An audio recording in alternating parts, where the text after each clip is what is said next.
Hare Krishna, Krishna Krishna, Hare Hare, Hare Ram, Rama Rama, Hare Hare.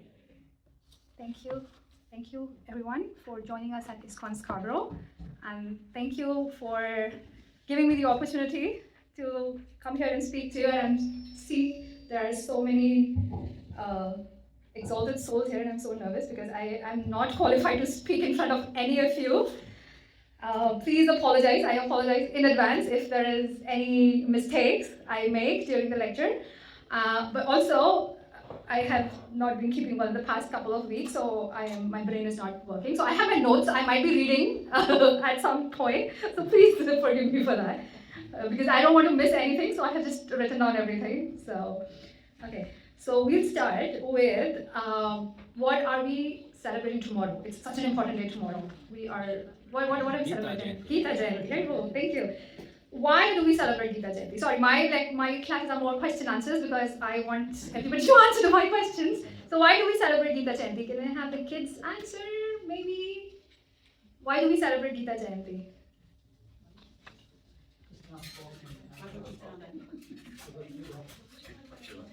Okay, because Krishna spoke Bhagavad Gita to Arjuna 5,000 years ago. 5,000 years ago, on the battlefield of Kurukshetra, when Arjuna was very confused, he was very overwhelmed, he had lost all his direction, and he was supposed to fight against his teachers, his relatives. So he was confused, like, why? Oh, okay. Why do I fight? Please help me. That's what he asked Krishna. I surrender unto you, please help me. And that's when Krishna spoke Bhagavad Gita to Arjuna 5,000 years ago. But the question now is, what is Bhagavad Gita? We know Krishna spoke Bhagavad Gita to Arjuna, but then what is Bhagavad Gita? How do we define in one line if we have to tell it to somebody? What is Bhagavad Gita? The Song of God. The Song of God, okay, yes. The science of self-realization. Science of self-realization, very good, thank you. Spoke about Bhakti Yoga, Jnana Yoga, all the spiritual. Yes, yeah. But if there is somebody who's very new, they don't know what is Bhakti Yoga, they don't know what is Jnana Yoga. It's all gibberish that we're talking about if we go out on the streets, right? Yes, yes, ma'am. Krishna's manual, yes, perfect, thank you. So Bhagavad Gita is the essence of all the Vedic scriptures. It's like manual, yes, thank you. It's like it teaches you a way of life, right? So in very simple terms, to understand what is Bhagavad Gita is that it helps us realize our relationship with Krishna, the relationship with God, relationship with the Supreme Lord. It helps us understand very basic fact that we are not this body. We are the soul. Sounds good, right? Sounds very interesting. But to realize our relationship with God, how does it translate into our day-to-day life? We understand we're not the body. We understand our relationship with God. But then we go outside and we have to go about our day. How do we realize this essence, these teachings in our day-to-day life, right? So to understand Bhagavad Gita very simply is that it explains the way of life in which we can live a wonderful, glorious life, free of anxieties, free of doubts, free of worries, free of depression. Like, is that how we understand? Like, if I'm going for my job, I understand my relationship with God. But then how do I understand while I'm working? What does that mean? When I'm in a meeting with my boss who's like on my head, how do I understand my relationship with God there? But if we have actually understood Bhagavad Gita, we understand our purpose of working, our purpose of living, our purpose of existence, our purpose of getting this human body. That is what Bhagavad Gita teaches us in very simple terms. Like I'm going back to basics. Like I know everybody knows everything. There are way more learned than me, but I'm trying to go back to basics to understand, okay? Now, we know why do we need to read Bhagavad Gita. Now my question is, how do we read Bhagavad Gita? With a submissive attitude. With a submissive attitude, yes. Thank you. Nancy? Like, do we open, read? If we are talking, so I'm taking examples because when we go out and we have to explain somebody who is absolutely new, they don't believe in God, they don't believe in yoga, they are atheists, they are living party today, party harder tomorrow attitude, right? How do we explain them the importance? How do we explain them? How do we start reading Bhagavad Gita? How did I start reading Bhagavad Gita? I had no idea what it was. But we go by a simple term, which is a simple term, but it is very important, is faith. Right? All we need is faith. Beginning of everything is faith. Like if we are traveling, driving, we have faith on other drivers that they're going to follow the rules, hence we'll be safe if we do our thing. When we go to a doctor, we have faith in the doctor that the diagnosis and the medicine that he's prescribing is going to help us. If we are traveling in an airplane, we have faith that if I have purchased a ticket to India, I will reach India. I will not reach Australia or somewhere, right? So we have faith. That is how we start. Because if we don't have faith, we have to put faith, we do put our faith in everything that we do. If you're sending our child to school, we have faith in the school that our child will learn something there, right? We cannot have proof of everything. If we have proof of everything, we are putting faith in that person, that whatever that person has proven is in the correct way, right? So faith is prevalent everywhere, and this is very important. So I'm going to read a little story. So an old farmer lived on a farm in the mountains with his young grandson. Each morning, grandpa was up early sitting at the kitchen table reading his Bhagavad Gita. His grandson wanted to be just like him and tried to imitate him in every way he could. One day the grandson asked, "Grandpa, I try to read the Bhagavad Gita just like you, but I don't understand it. And whatever I understand, as soon as I close the book, I forget it. What good does reading the Bhagavad Gita then do to me?" The grandfather quietly turned from putting coal in the stove and replied, "Take this coal basket down to the river and bring me a basket full of water." The boy did as he was told, but all the water leaked out before he could reach back to his house. The grandfather laughed and said, "You'll have to move a little faster next time." The grandson said, "Okay." But when he tried to bring the basket again, it was empty. He ran faster and he got the water in the basket, but it was empty again. Out of breath, frustrated, he asked, "This is not working. I'm going to take a bucket of water and I'm going to get water for you." But grandfather said, "But I don't need a bucket of water. I need a basket of water." Try again, run faster, run harder. He did that again and again and again. He could not bring the water because it was a basket full of water. At this point, the boy knew it was impossible, but he wanted to show his grandfather that even if he ran as fast as he could, the water would leak out before he got back to the house. The boy again dipped the basket, ran hard, but the basket was empty. And he said to his grandfather, "Oh, see, it's useless. There's no use of getting a basket for working so hard." But the grandfather said, "So you think it is useless? Look at the basket." The boy looked at the basket and for the first time realized that the basket was different. It had been transformed from a dirty old coal basket and was now clean inside and outside. That's what happens when you read the Bhagavad Gita. You might not understand or remember everything, but when you read it, you will be changed inside and out. So that is how it starts. You have to have faith that, okay, I'm putting my time, I'm putting my energy. Somebody, XYZ person, reached out to me on the street and told me to read it. Let me start with a little bit of faith. That is how it starts. So. Can I add something here? Actually, Yes. it's curiosity. Actually, Yes. a naive person, if you try to give Gita to a person, he will go home, keep it. Then one day he'll say, "Okay, what is in that book? Let me read." That's curiosity. He starts with the curiosity first. That is and true. Then when he starts reading it, that's when the faith develops. Actually. No, that is curiosity. But the first step before curiosity is he showed faith to somebody that, okay, I'm getting this book. Let me show a little bit of faith on that person who gave me this book and take it home. Okay. Even touching the Bhagavad Gita Okay. plants that seed in your mind. So that's faith. That's how. Yeah.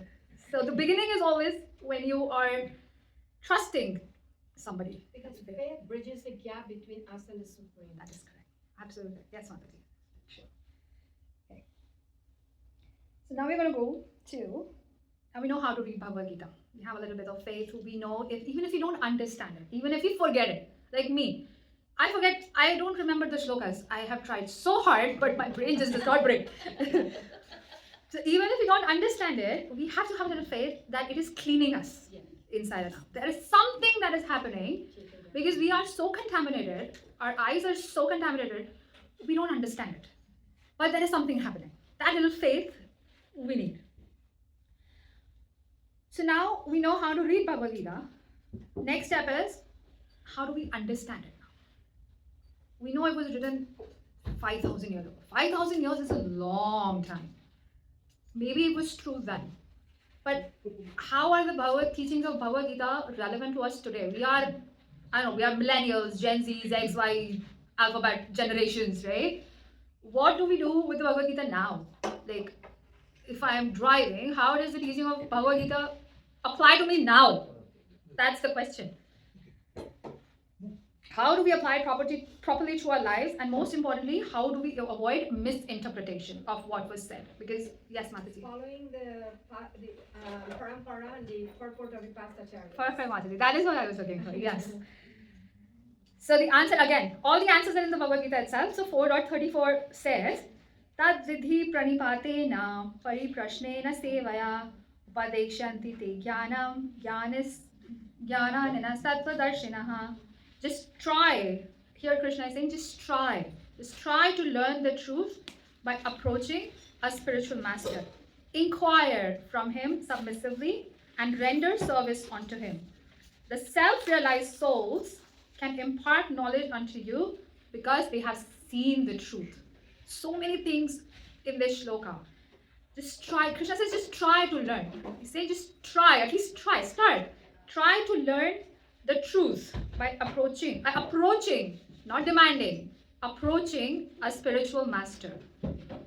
Inquire from him submissively and render service unto him. The self-realized souls, this is very important, self-realized souls can impart knowledge unto you because they have seen the truth. So many points in this little shloka to focus on. But the main point is, who is a guru? What is a guru or a spiritual master? Krishna says, go approach a spiritual master.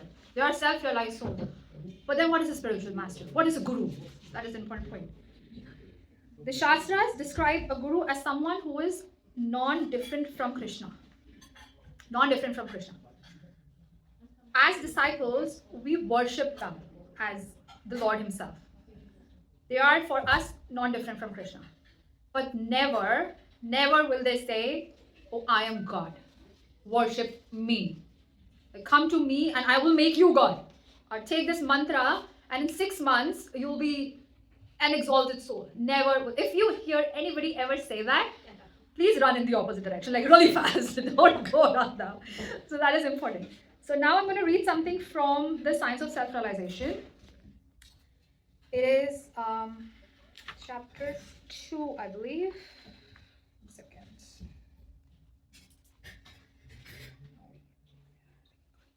Yes, so it is chapter 2, Choosing a Spiritual Master.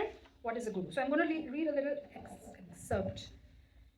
Om Jnanatini Randhasya Jnananjana Shalakaya Chakshurunmilitam Yena Tasmai Shri Gurave Namaha. I was born in the darkest ignorance, and my guru, my spiritual master, opened my eyes with the torch of knowledge. I offer my respectful obeisances unto him. The word Ajnana means ignorance or darkness. If all the lights in this room immediately went out, we would not be able to tell where we or others are sitting. Everything would become confused. Similarly, we are all in darkness in this material world, which is a world of tamas. Tamas or timira means darkness. This material world is dark and therefore it needs sunlight and moonlight for illumination. Do we or do we not agree that we are in a world of ignorance? Right? We understand. So the guru's business is to bring his disciples from darkness to light. Everyone is suffering due to ignorance. We are suffering due to, whether we have realized this or not that we are suffering due to ignorance. We are in this material world. That is the nature of this material world. The whole purpose of this material world is to make us suffer. Please correct me if I'm wrong, right? But ignorance is no excuse. Like if you're driving on a road and you don't know the rules of traffic and you get pulled over and you say, oh, I didn't know that if the light was red, I was supposed to stop. Will you get forgiven? No. You'll be given a ticket, a double ticket, an extra fine because you were ignorant of the rules and you were out there driving, right? So like that, in this material world, there are three kinds of miseries which are prevalent. Adhyatmik, Adhibhautik, and Adhidevik. Adhyatmik means the miseries of the body and the mind. We cause on ourselves.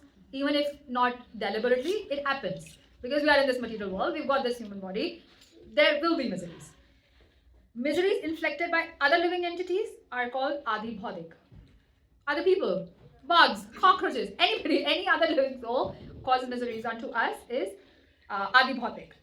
Adhidevik miseries originate with the demigods from the higher planets. Like the snow outside today. It'll keep, I believe there's a snowstorm coming, right? We cannot avoid it. We cannot help it. Adhidevik miseries will fall on everyone. No matter who it is, no matter where they are, if they are in this material world, they will be caught in the three miseries. But why is the living entity suffering? Because of ignorance. Like how many times have we asked this question to ourselves or to others or cried about it? I didn't do anything wrong. Why is this happening to me? Why do all the bad things happen to me? I mean, I do so much of charity. I give so much donation, but still Krishna took my job. Why is this happening to me? How many times have you said it? Why is this only happened to me? That person did bad. He is the one who cheats, but he got promotion. Why did I get it? Why is it happening to me? Have you not asked? Like, we understand Bhagavad Gita, we read Bhagavad Gita, but still we go and ask these questions to ourselves time and time again. Because, as Prabhupada says, we do not think that I am committing mistakes and I'm leading a sinful life, that is why I'm suffering.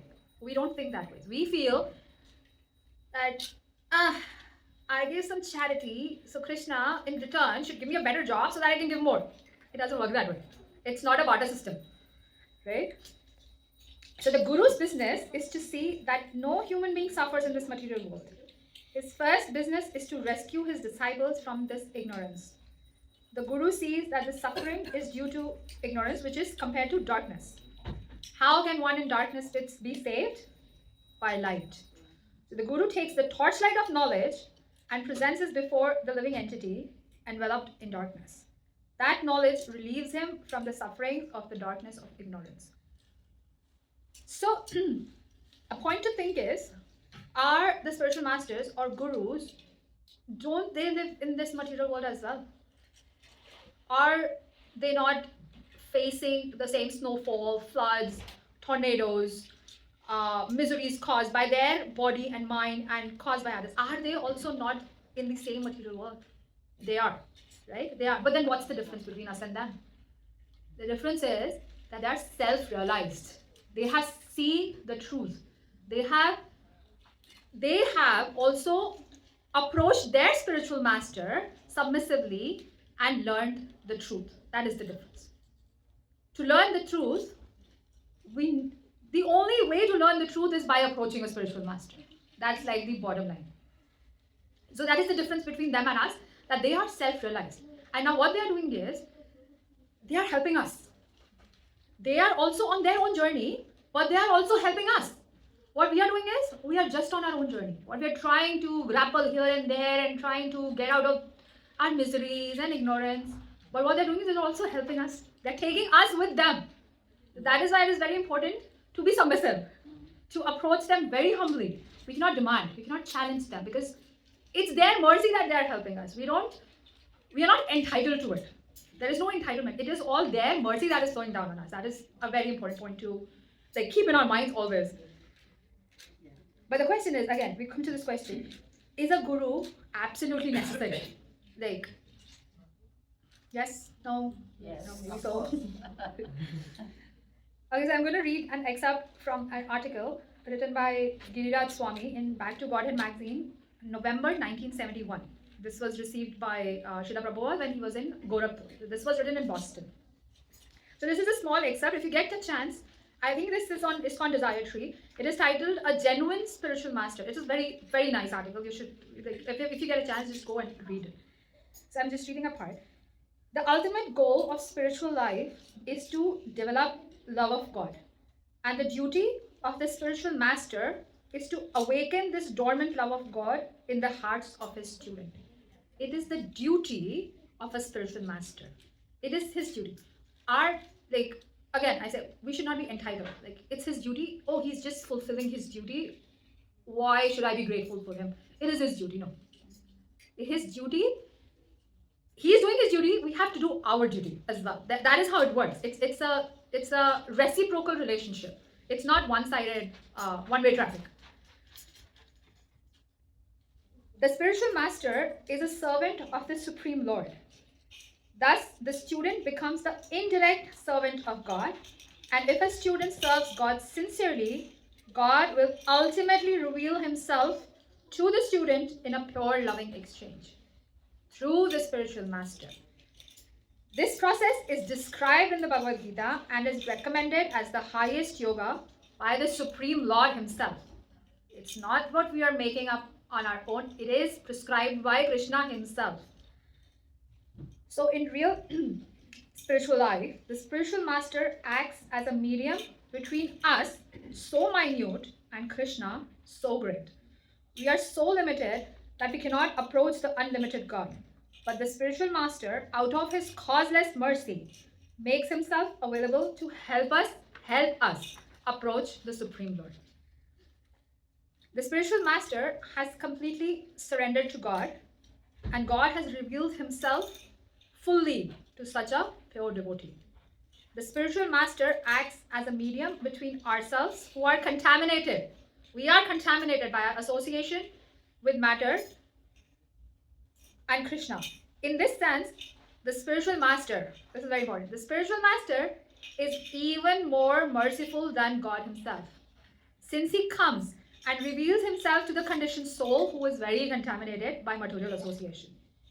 But since the spiritual master is pure in his surrender to God and the will of God, he, in a sense, is one with God. Thus, the student who comes to hear and love the spiritual master also comes to develop the knowledge and love of God. Sorry, it was a long excerpt and reading, but if anybody wants me to repeat something or any questions? Okay. So we understand why do we need, so yes, Mataji. When in the statement that the spiritual master is one with God, you mean like in quality but not quantity? Does that apply there? So one with God, it means from our perspective, like as we worship Krishna, so as our contaminated souls, we consider spiritual master as God himself. We worship them as God. We don't consider them as normal beings like us. They are higher form. They have basically come here to help us. That is what it means. Like one with God means from our side. Never will a spiritual master say, I am God. But we, as their disciples, as the minute beings that we are, we worship them as God. I hope that makes sense. Yes. Spiritual master is synchronized with God. He synchronized himself with God. Yeah. He's Surrendered. He's synchronized. I mean, if you want with him, you think alike. Synchronized. He's not God. He's synchronized with God. Yes, we can say. Synchronized women. Hold them together.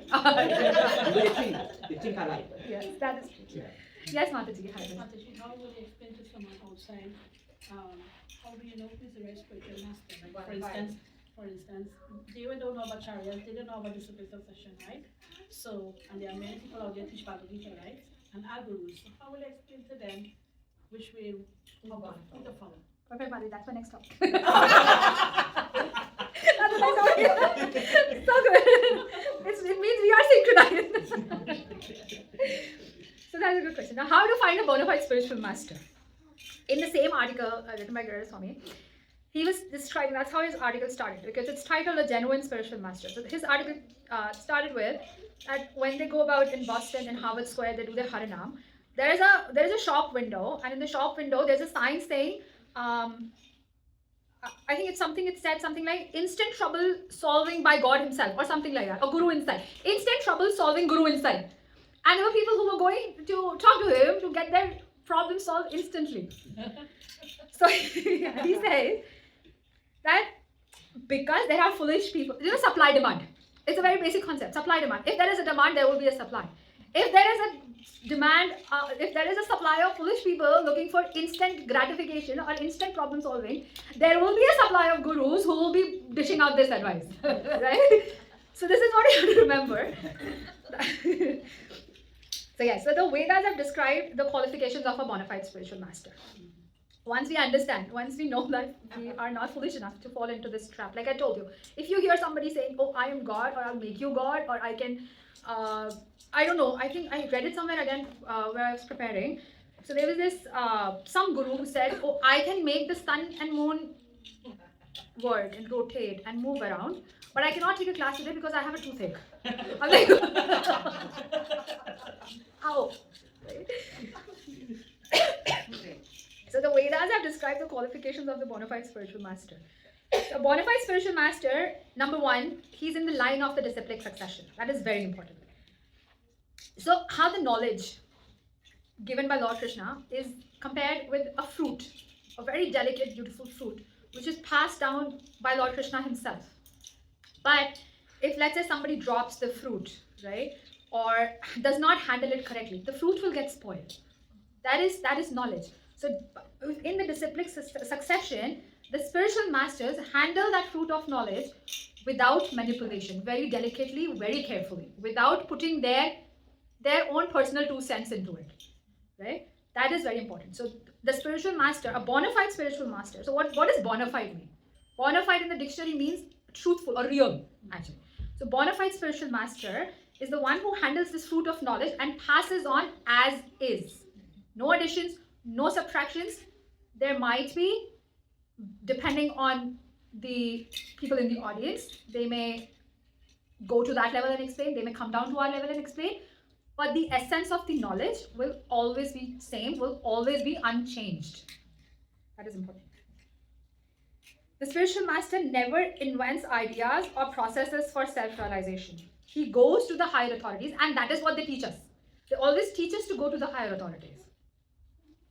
A bona fide spiritual master is that his knowledge must be realized. He must be a pure devotee of God, teaching by example and practicing what he's preaching. So Bhagavad Gita verses 7 to 9 actually describe the characteristics of a pure devotee. I think I'll read it out quickly. One who is factually convinced of this opulence and mystic power of mind engages in unalloyed devotional service. An alloy is a mixture of two metals, right? Metals. Unalloyed means there is no mixing happening. It is pure. Of this there is no doubt. I am the source of all spiritual and material worlds. Everything emanates from me. The wise who perfectly know this engage in my devotional service and worship me with all their hearts. The thoughts of my pure devotees dwell in me. Their lives are fully devoted to my service, and they derive great satisfaction and bliss from always enlightening one another and conversing about me. There will never be 2 spiritual masters sitting and gossiping about somebody else. They will always, always, always be thinking about Krishna, talking about Krishna. They, I don't know if I can give this example of Srila Gurudev traveling in the car. He told me this. So when Srila Gurudev, like my spiritual master and his wife, they arrive, and his Prabhu's service is to drive them around, right? And they usually rest while they're traveling because their schedules are so hectic. So Srila Gurudev was in the back seat resting. Just correct me if I'm wrong in this last time, okay? And suddenly he wakes up and says, "Oh, I remember Krishna said this." Like even in midst of the traffic and honking and everything, where everybody's getting irritated, he's getting irritated. Srila Gurudev is thinking about Krishna, and he was sleeping. He's not even awake. So that is what was the word used here? Fully devoted, unalloyed, yes, unalloyed, fully devoted, and always enlightening one another and conversing about me and thinking about me, basically. 9.14 says, always chanting my glories, endeavoring with great determination, bowing down before me, these great souls perpetually worship me with devotion. a spiritual master, like you asked Mataji, a bona fide spiritual master will never say, worship me, or worship my disciples, or worship my God brothers. All the spiritual masters always say, love Krishna, worship Krishna. Anywhere you go, at any level that they're explaining, the whole essence of their teaching is worship Krishna, love Krishna. So that's the sure sign of a bona fide spiritual master. I hope that answers your question, Mataji. Okay. I just want to say one thing, Yes. Prabhupada explained that you talk about the different gurus and the cheat people, right? But Prabhupada said when you want to be cheated, he will send someone to cheat you. Exactly.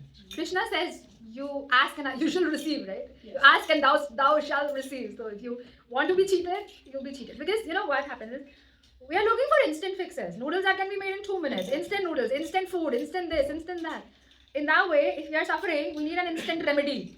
Ugh, it's gonna take years? Oh my god, who has years? Like, what they don't understand there's so many cases I heard, oh, Sachi's just a child. Why are you engaging her in devotional service right now? Like, why does she have to go to every Sunday to the temple when she can be, I don't know, doing ice skating or learning something outside? Like, and I tell them, like, she's so lucky, right? That she has more time, she has more understanding. So that's she is being taught at this level of who a true spiritual master is actually. That makes her less probable to be cheated outside. If she has the knowledge, the true knowledge. Like, but again, we also have to think that these spiritual masters are also conditioned souls. They are also in this material world, right? But they are pure devotees. Why are they pure devotees? Prabhupada gives us an example, like a postman may deliver us $100, but we do not consider that the postman is giving us $100. The money is sent by a friend and it's simply the postman's business to hand it over as is. The postman may be imperfect in so many ways, but when he does his business perfectly, he is perfect. Like, there's an electrician. He's an expert in his field and he has an assistant who is not an expert in his field. But as the expert technician is telling or electrician is saying, do this, do that, the assistant is following as is without any questions, following the same instruction. So the assistant is also at the same level an expert as the expert technician himself. That is an example of a pure devotee. If you follow the instructions of a pure devotee as is, even if you are imperfect, you are a pure devotee. Because you're following the instructions as is. You're handling that fruit. But that is only possible if you're in that disciplic succession. Nowhere outside. Because that is how the fruit of knowledge is traveling. There is no fruit vendor selling fruits, right? So I'm very quickly, we have less time, so I'm very quickly going to cover this very important point which Mataji said, how to approach a guru. Submissively. You should have a submissive attitude. Surrender. Prabhupada says surrender must be there. For without surrender, we cannot learn anything. If we go to a guru and simply to challenge him, we will learn nothing. We must accept that guru, just as Arjuna accepted his guru, Sri Krishna himself, we should accept the guru and his teachings. But then I have a question on top of that. We know we must surrender. We know we must ask our questions submissively. We must approach him submissively. What does surrendering mean?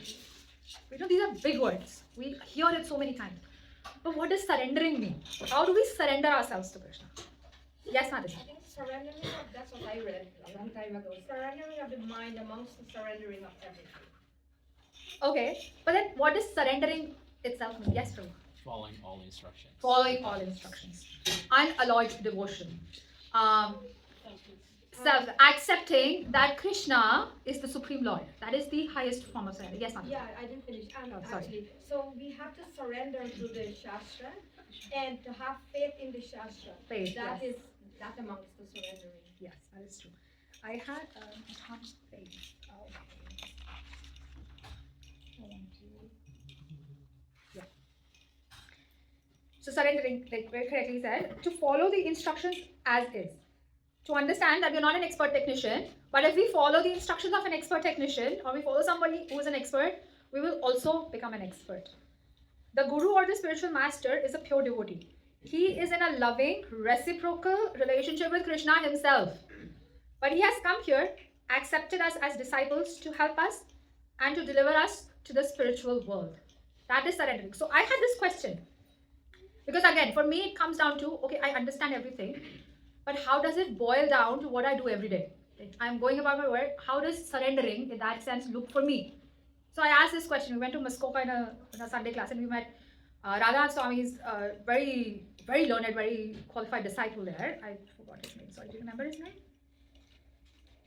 Anyways, don't remember. Anyways, I asked him, what does surrendering for me in a day-to-day life mean?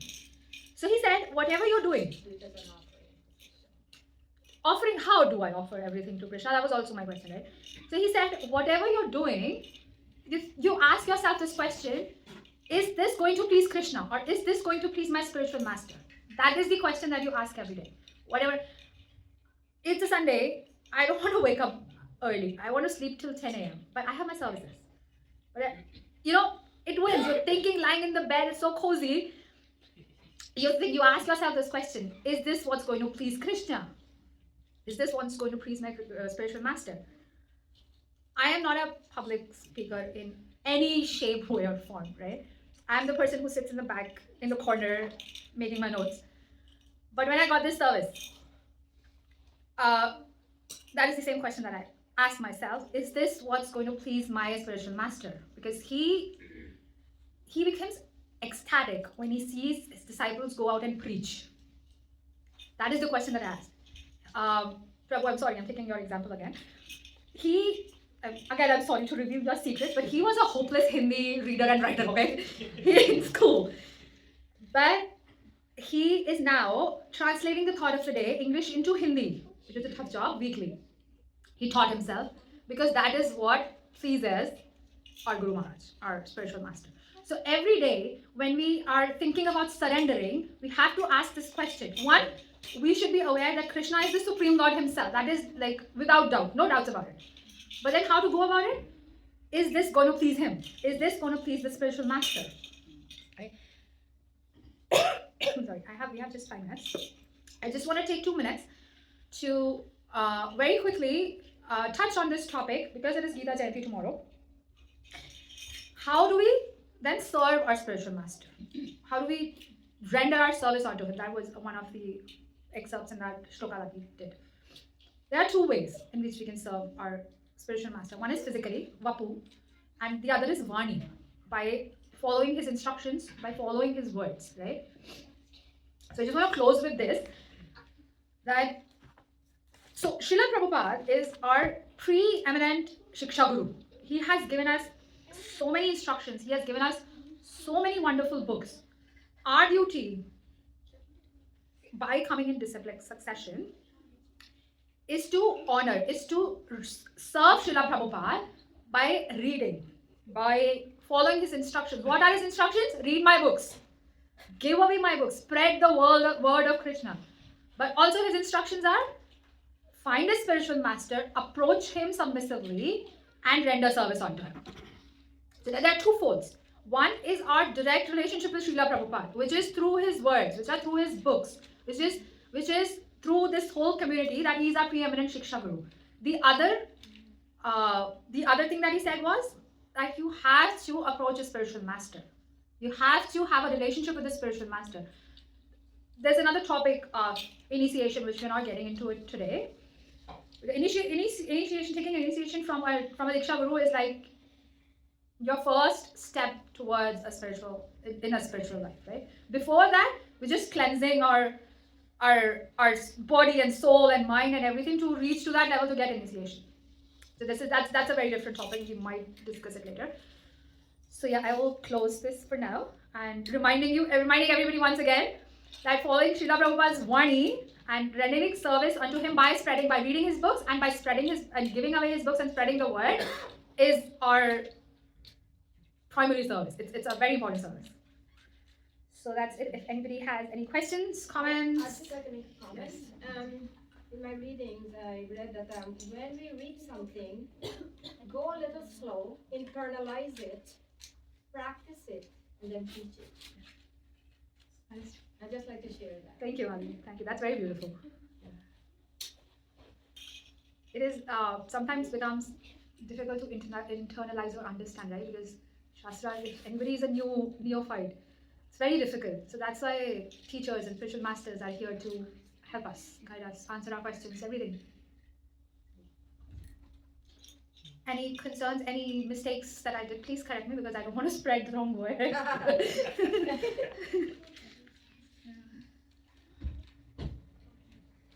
Nothing?